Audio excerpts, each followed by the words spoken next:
Hey, Hi Maya, how are you? doing all right, Kashmala? Just chilling here in the digital realm. You? Anything interesting happening on your end? Yeah, so I'm here to have a conversation with you on the topic of universal understanding emotional intelligence and what it is and why it matters. Ah, gotcha. Emotional intelligence. It's a big topic. People toss that phrase around a lot, but I think a lot of times it gets simplified. What about it specifically sparked your interest? Is there something you've been thinking about lately? Yeah, so first of all, just tell me what is emotional intelligence? I want to know about it. What is the meaning of emotional intelligence? Okay, fair. At its core, emotional intelligence is really about being able to recognize, understand, and manage your own emotions, and then also recognizing and influencing the emotions of others. It's not just about being sensitive or touchy feely, it's about being smart about feelings. There are generally considered to be five key parts: self awareness, self regulation, motivation, empathy, and social skills.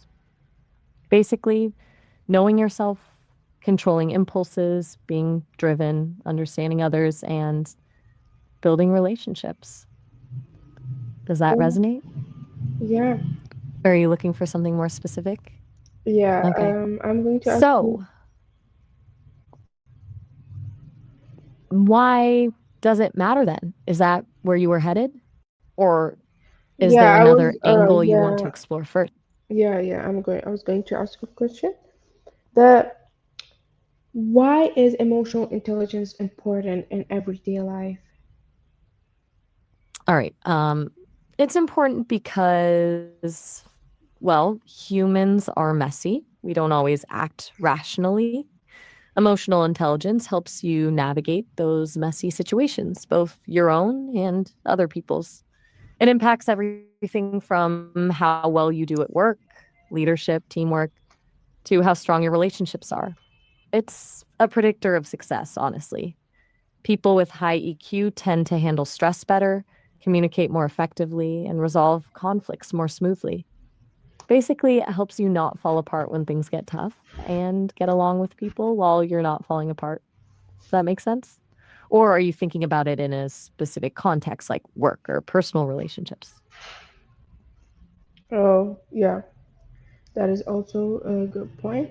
So, as you mentioned, the five main parts of the emotional intelligence that are self-awareness, self-regulation, motivation, empathy, and social skills. So, can you please give me an example of self-awareness in real life? Sure. Okay. So, self awareness isn't just knowing your favorite color, it's knowing what situations trigger you, what your strengths and weaknesses are, and how your emotions affect your behavior. A real life example: let's say you're in a meeting and someone critiques your idea. Someone with high self awareness might recognize that their immediate reaction is defensiveness, a tightening in their chest, maybe, and understand that this is a pattern from past experiences. They wouldn't necessarily suppress the feeling, but they'd recognize it and choose how to respond rather than just lashing out. It's about acknowledging, okay, I'm feeling defensive right now because I'm sensitive about this topic, rather than just blurting out a hostile response. It's like having a little observer inside your head. Does that click? Yeah. And you also said, what about empathy? How do we show with that? How do we show empathy? Empathy is trickier, I think, than people realize. It's not just feeling sorry for someone, it's actually trying to understand things from their perspective, walking a mile in their shoes, as the saying goes. So, showing empathy isn't about saying, oh, that's terrible. It's about actively listening, asking questions, and trying to grasp their emotional state. For example, if a colleague is clearly stressed about a deadline, instead of offering unsolicited advice, you might say, "You seem really overwhelmed. What's the biggest challenge you're facing right now?" And genuinely listen to their answer. It's validating their feelings, not fixing their problem. It's about connection, not solutions. Does that make sense? Yeah, so it's about understanding people, understanding other situation, and then after understanding their situations, how can we help them? Mm, you're getting at something really important there. Sometimes people just need to be heard and understood. Offering help when it wasn't asked for can sometimes come across as dismissive. However, once you've understood their situation, you can then ask, "Is there anything I can do to support you? Or would it be helpful if I..." It's about offering support, Yeah, it's not all taking about over. giving support and being kind to each other, helping each other. Mm, pretty much. It's funny, isn't it? It sounds so simple when you put it like that, but it's amazing how often people forget. What made you start thinking about this anyway? Was there a specific situation that got you interested in emotional intelligence? No, actually, I got a topic that you have to do conversation. Ah, right. A task. Got it. Yeah. Well, at least it's a good topic. It's Mm, a lot more interesting than some of the things people ask me about.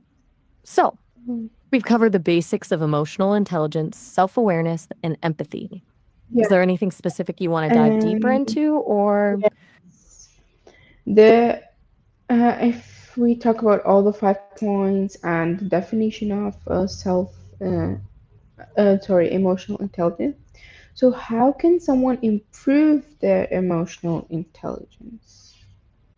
Okay, good question. It's not something you just have or don't have. It's a skill you can actively develop. For self awareness, journaling can be helpful, just writing down your thoughts and feelings regularly. For self regulation, things like mindfulness and meditation can teach you to pause before reacting. Building empathy is about actively listening to others and trying to see things from their perspective. And improving social skills, that's about practicing active communication, like asking open ended questions and paying attention to nonverbal cues. It takes work and it's not always comfortable, but it's worth it. Do any of those resonate with you as things you might be willing to try? Or is there one in particular you're curious about? Yeah. So, journaling. If we talk about journaling, I like get irritated by writing. I just want to talk. I don't like writing that much. So, yeah, Fair enough. Journaling isn't for everyone. It sounds like you process things better through talking. That's perfectly valid.